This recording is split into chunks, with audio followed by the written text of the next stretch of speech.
Chemistry bye Sandeep Sharma में आपका स्वागत है। मैं इस चैनल में आपको पढ़ाऊंगा केमिस्ट्री जो आपको ले सक्सेस की ओर, इसलिए चैनल को देखते रहें और सब्सक्राइब करें। रीड की इस क्लास में आज हम पढ़ेंगे साबुन तथा अपमार्जक। साबुन को हम अंग्रेजी में सोप और अपमार्जक को डिटर्जेंट के नाम से जानते हैं।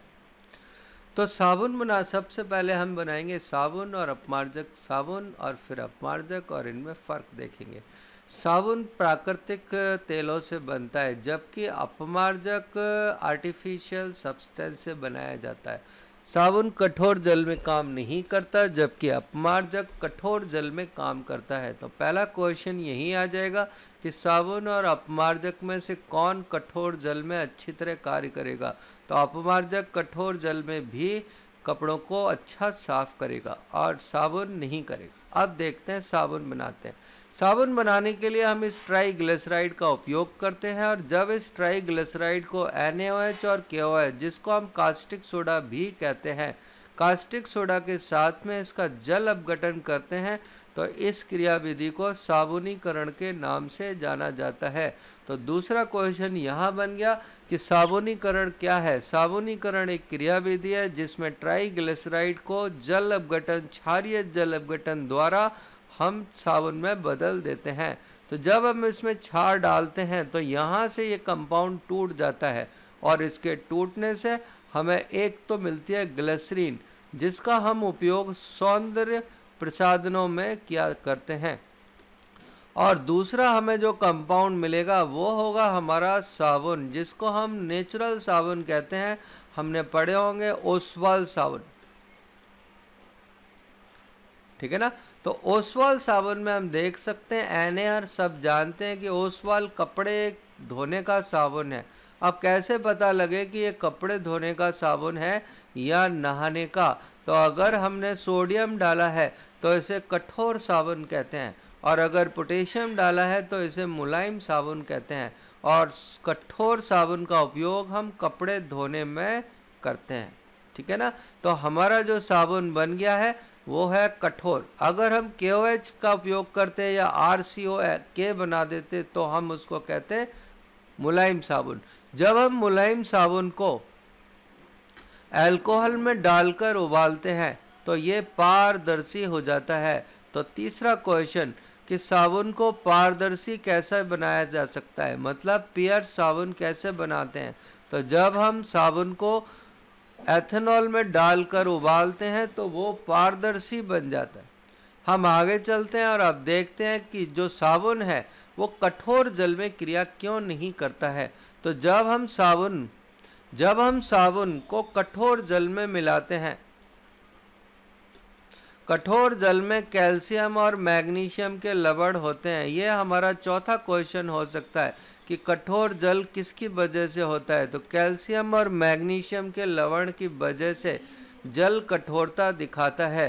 तो जब हम कठोर जल में साबुन मिलाते हैं तो साबुन उसमें से कैल्शियम या मैग्नीशियम को पकड़ लेता है और सोडियम को फ्री कर देता है।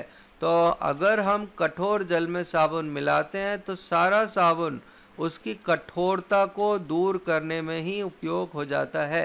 तो जब तक पहले तो वो कठोरता दूर करेगा फिर सफाई करेगा तो काफ़ी सारा साबुन वेस्ट हो जाएगा, ठीक है। तो हमने यहाँ पर देखा साबुन कठोर जल में काम क्यों नहीं करता, क्योंकि साबुन कठोर जल के कैल्शियम और मैग्नीशियम से क्रिया करके, ठीक है ना, अघुलनशील पदार्थ बना लेता है और साबुन वेस्ट हो जाता है। तो काफ़ी सारा साबुन उसकी कठोरता को हटाने में ही वेस्ट हो जाता है, ठीक है ना। इसको हटाने के लिए हम क्या करते हैं, अपमार्जक का उपयोग करते हैं। तो हम चलते हैं अपमार्जक की तरफ। तो हमने लिया अपमार्जक। अब अपमार्जक क्या होते हैं, ये आर्टिफिशियल तरीके से बनाए जाते हैं, और अपमार्जक 3 प्रकार के होते हैं। एक होता है हमारा ऋणायन अपमार्जक, दूसरे होते हैं धनायन अपमार्जक, और तीसरे होते हैं उदासीन अपमार्जक। जिसमें से ऋणायन हमारे सबसे ज़्यादा उपयोग में आते हैं। ऋणायन का मतलब होता है जिसका बड़ा पार्ट ऋणायन हो। जैसे हमने यहाँ पर RCH2, ठीक है ना, और यहाँ 15 और यहाँ पर CO लगा दिया, तो अब ये जो पार्ट है ये बड़ा पार्ट है, तो इसको कहेंगे ऋणायन अपमार्जक।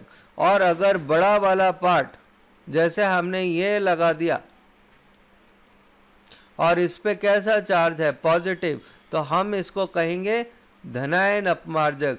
जबकि ये पॉलीएस्टर होते हैं और उदासीन होते हैं। ठीक है, तो अब हम चलते हैं, हमने अपमार्जक के बारे में पढ़ लिया है कि अपमार्जक 3 प्रकार के होते हैं, ऋणायन अपमार्जक, धनायन अपमार्जक, उदासीन अपमार्जक। तो सबसे ज़्यादा उपयोग में काम आता है ऋणायन अपमार्जक। धनायन का उपयोग, एक इम्पॉर्टेंट यूज ये है कि ये क्वेश्चन में आ सकता है कि ये एंटीबैक्टीरियल होता है, मतलब बैक्टीरिया को मार देता है।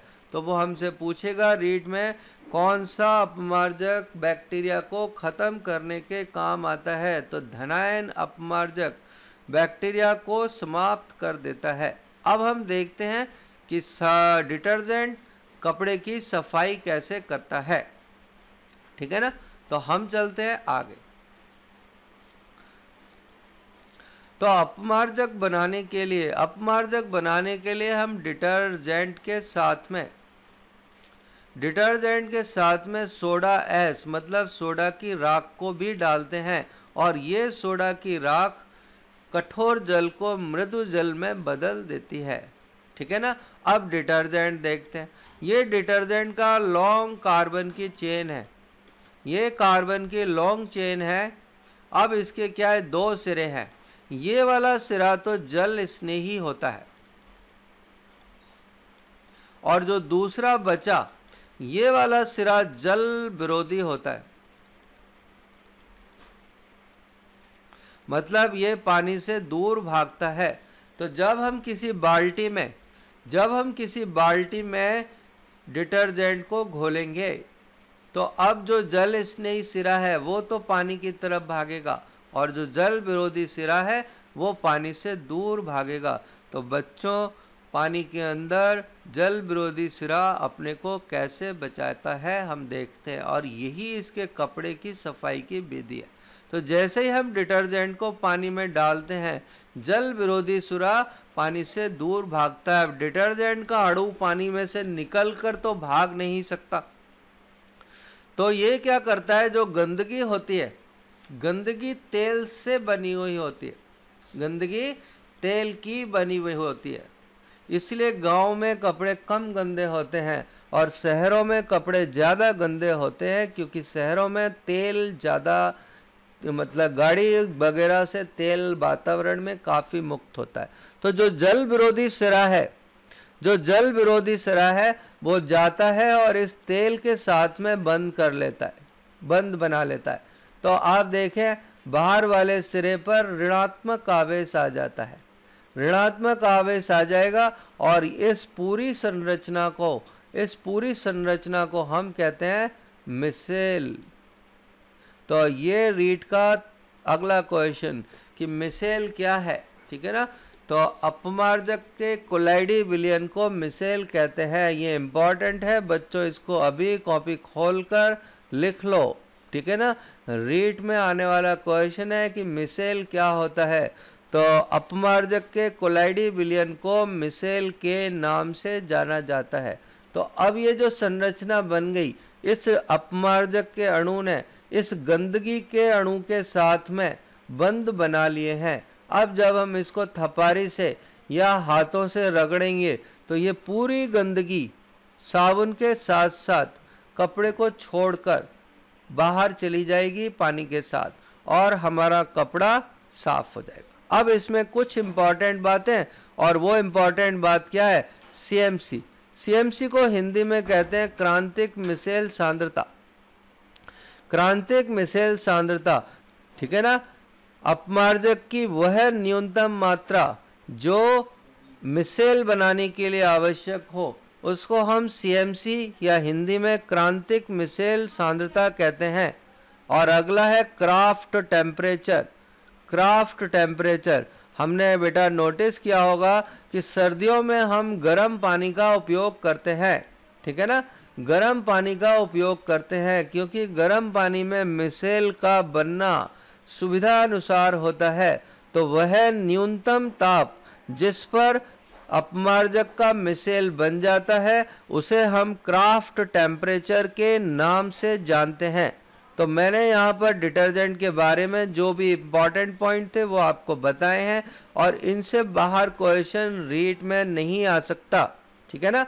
तो आप वीडियो को एंजॉय करें, लोगों को शेयर करें और चैनल को सब्सक्राइब भी करें जिससे मैं अगला वीडियो जल्दी से आपको दे सकूं।